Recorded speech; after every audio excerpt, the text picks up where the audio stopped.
Saya akan menjelaskan mengenai bagan paradigma ilmu sosial budaya seperti gambar bagan di samping yang akan dimulai dengan pembahasan asumsi dasar. Yang pertama yaitu asumsi atau anggapan-anggapan dasar. Asumsi atau anggapan dasar adalah pandangan-pandangan mengenai suatu hal, bisa benda, ilmu pengetahuan, tujuan sebuah disiplin, dan sebagainya, yang tidak dipertanyakan lagi kebenarannya atau sudah diterima kebenarannya. Pandangan ini merupakan titik tolak atau dasar bagi upaya untuk memahami dan menjawab suatu persoalan, karena pandangan-pandangan tersebut dianggap benar dan diyakini kebenarannya.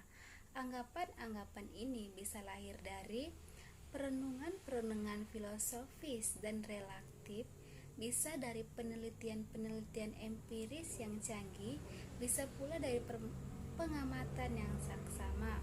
Dari paparan di atas terlihat bahwa asumsi-asumsi dasar merupakan fondasi dari sebuah disiplin atau bidang keilmuan, atau dasar dari sebuah kerangka pemikiran. Yang kedua yaitu nilai-nilai atau values.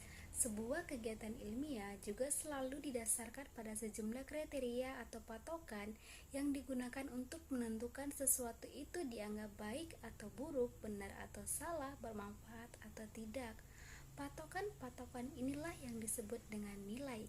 Dinyatakan atau tidak, nilai-nilai selalu ada di setiap kegiatan ilmiah, karena di situ selalu ada persoalan benar dan salah, bermanfaat atau tidak. Dengan patokan inilah seorang ilmuwan akan menilai hasil penelitian ilmuwan yang lain, kinerja mereka, dan produktivitas mereka. Yang ketiga yaitu model. Model adalah pengumpamaan, analogi, atau kiasan tentang gejala yang dipelajari. Seringkali model juga terlihat seperti asumsi dasar. Meskipun demikian, model bukanlah asumsi dasar. Sebagai perumpamaan dari suatu kenyataan, sebuah model bersifat menyederhanakan. Incalos tahun 1964. Artinya, tidak semua aspek, sifat atau unsur dan realita dapat tampil dalam sebuah model. Model dapat dibedakan menjadi dua, yaitu model utama dan model pembantu. Model utama merupakan model yang lebih dekat dengan asumsi dasar. Model ini menjadi pembimbing seorang peneliti dalam mempelajari suatu gejala. Model ini bisa berupa kata-kata, uraian maupun gambar, namun umumnya berupa uraian. Berbeda halnya dengan model pembantu yang selain umumnya berupa gambar, model ini juga bisa digunakan untuk memudahkan seorang ilmuwan menjelaskan hasil analisisnya atau teorinya. Model ini bisa berupa diagram, skema, bagan, atau sebuah gambar yang akan membuat orang lain lebih mudah mengerti apa yang dijelaskan oleh seseorang. Jadi, kalau model utama harus ada sebelum seorang peneliti melakukan penelitiannya, model pembantu biasanya muncul dalam hasil analisis atau setelah penelitian dan analisis dilakukan.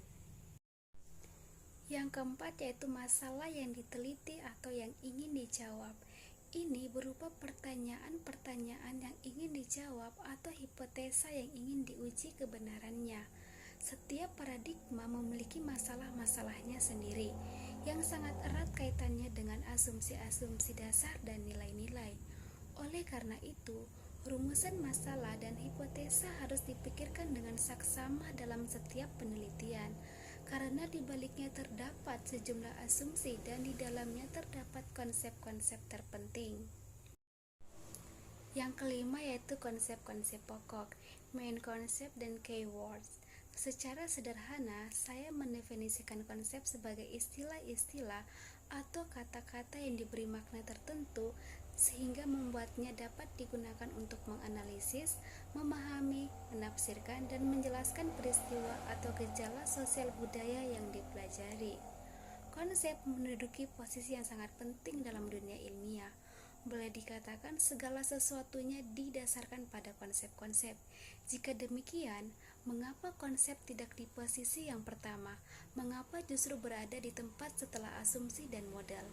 Oleh karena konsep adalah pikiran-pikiran, pandangan-pandangan dari manusia manusia yang bisa diwujudkan, dinyatakan, sementara asumsi dan model adalah pikiran, pandangan, pendapat, gagasan, ide yang belum tentu dapat dinyatakan secara eksplisit. Dan dalam kehidupan manusia, pandangan, gagasan, pendapat yang tidak dapat dinyatakan selalu muncul lebih dahulu. Yang keenam adalah metode-metode penelitian. Sebelum membicarakan tentang metode penelitian, kita bicarakan terlebih dahulu tentang konsep yang ada di sini, agar maknanya kita ketahui dengan baik. Yang pertama, apa yang dimaksud dengan penelitian? Penelitian diartikan sebagai pengumpulan data. Oleh karena itu, metode penelitian kualitatif dan kuantitatif tidak lain adalah metode atau cara guna memperoleh, mengumpulkan data kualitatif dan data kuantitatif. Jadi yang bersifat kuantitatif atau kualitatif bukanlah metodenya, tetapi datanya.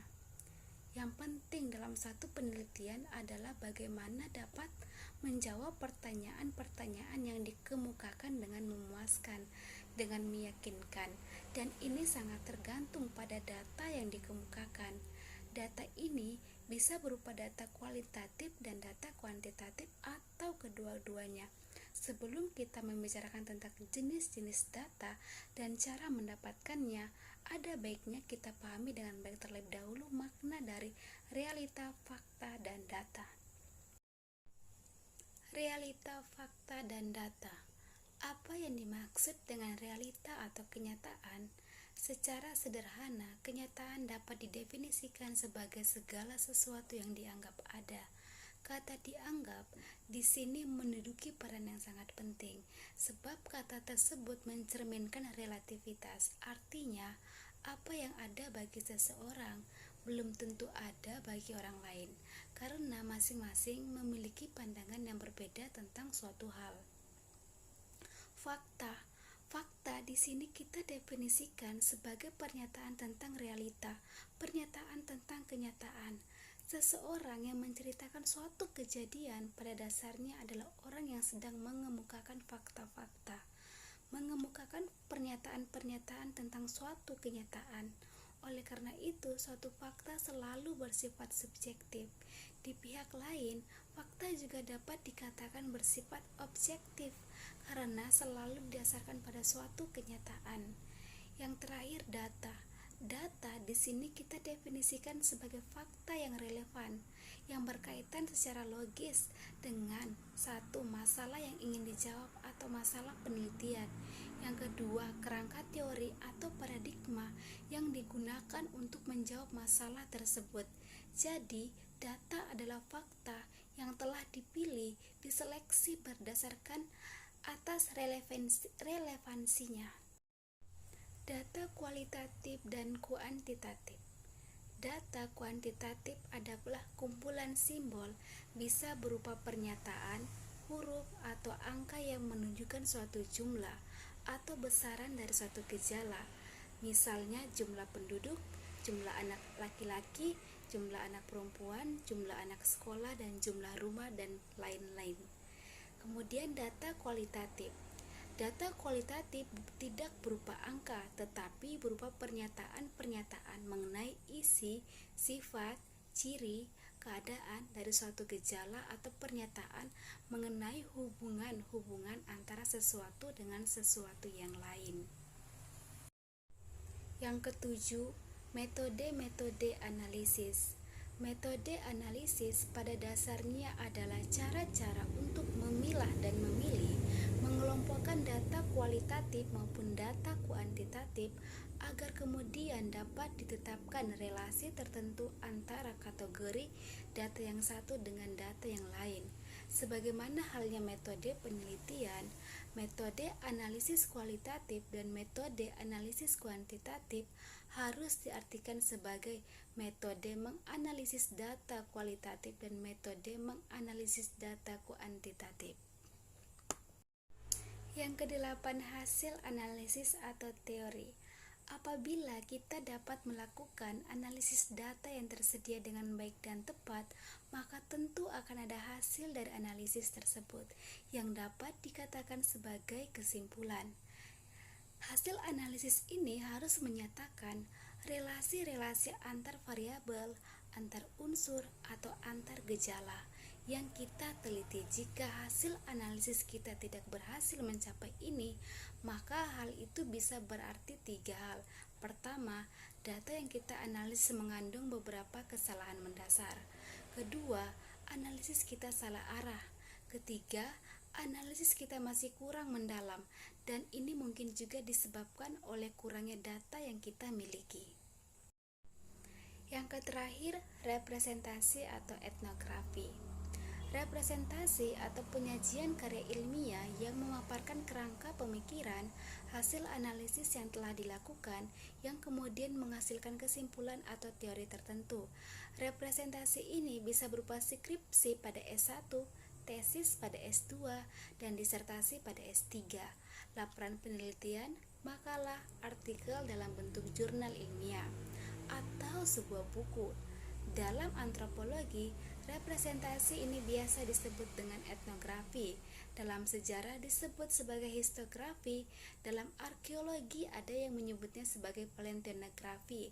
Representasi atau etnografi merupakan tulisan yang dihasilkan oleh seorang peneliti setelah dia melakukan penelitian atas suatu atau beberapa masalah dengan menggunakan paradigma tertentu.